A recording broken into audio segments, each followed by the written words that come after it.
I'm very encouraged that Singaporeans are engaging, but I'm even more encouraged that they're going beyond giving views in order to come forward and actually to work with one another and with the government on projects which matter to them and which are good for Singapore. And I give you a couple of examples because I think that's the most vivid way to convey what are the things which Singaporeans are getting together and doing and getting mobilized on. One of them is the KTM railway line.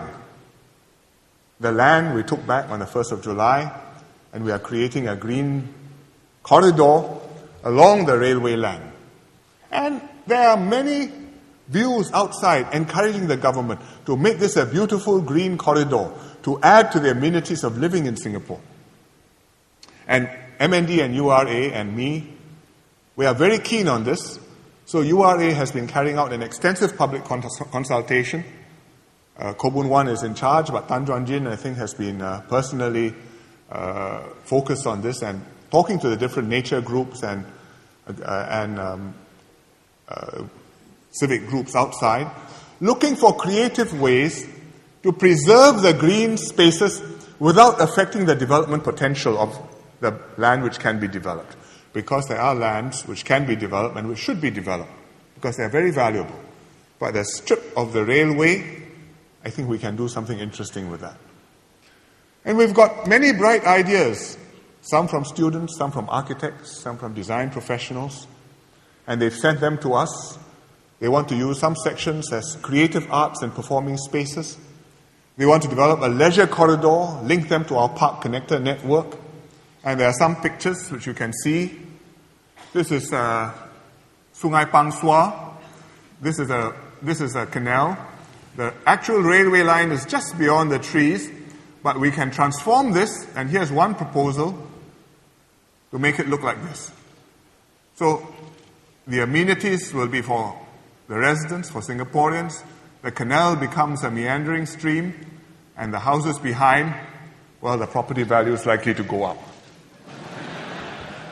But I think that's good.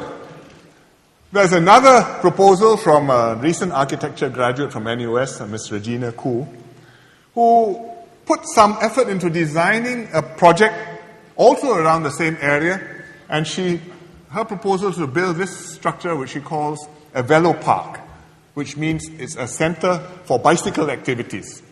So you have bikeways, you have bicycle rental stalls, a club, a bike cafe. You can go in and have a bite on your bike. And it's creative, it's imaginative, and I hope we get many more bright ideas like this, and then we will have a range, a menu to choose from. And when we have a decision taken and the plans are settled, I hope the interest groups which are engaged in this will actively participate in implementing the projects. So don't just tell us what to do, help us to do it. This is one interesting project.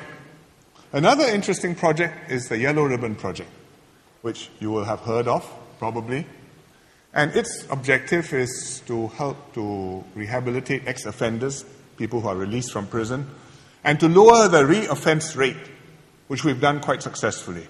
In fact, we have the lowest re-offending rate probably in the world. And there are more than 900 volunteers who give their time, energy, who work closely with the government agencies to do this Yellow Ribbon Project. And one of the volunteers, Mr. Philip Stan, had an idea to do this particular project, and if you read it, it says, dining behind bars. That means for the public to go to prison to have lunch. Inside the prison. So first you have to go through the bars. These are the guests arriving. And the inmates will prepare the meal for you. And it's not just a prison meal, it's a special meal because they are being guided by the chef for hire, Ryan Hong of MediaCorp. And then they eat in style. This is inside the prison, and the room is called the Changi Tea Room. And this is the chef, Ryan Hong, who masterminded it. And you see at the back of the room, they have some pictures. Those are artworks done by the prisoners. So after the meal, they have an auction of the artworks.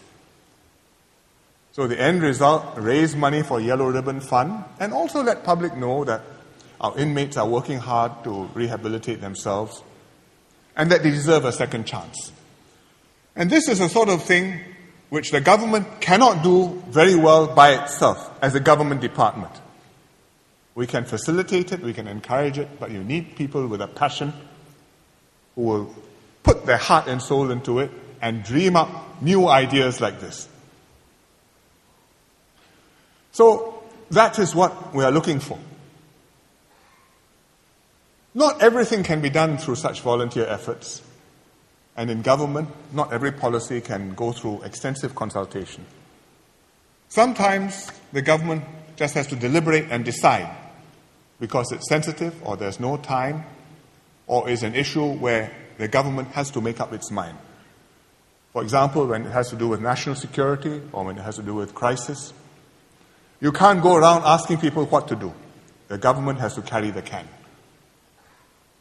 Also, even after discussion, we won't always be able to reach agreement or consensus, and having heard all the views, the government will have to do what it considers right for the country and then take responsibility for its decision.